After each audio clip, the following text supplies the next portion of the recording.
Hi guys, I'm Bea from Mundo Eats, and today I'm going to show you how to make this ridiculously easy 3-layered matcha boba tea.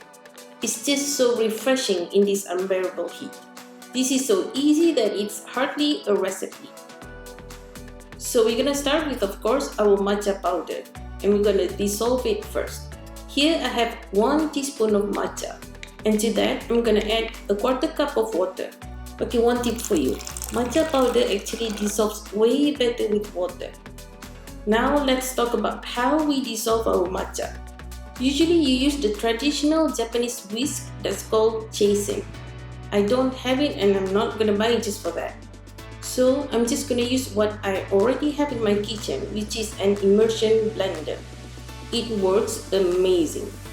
I've written a post on our website on 5 ways to dissolve matcha without a whisk.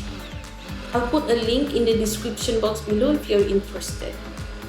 Here I have already cooked boba that come with some light syrup. I'm all about making things easier.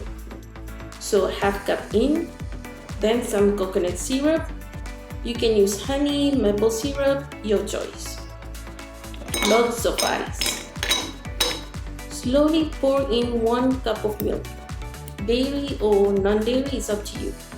And now, slowly pour in our matcha mixture in the center. This will prevent the layers blending into each other. Thanks for watching guys, and I'll see you on the next one.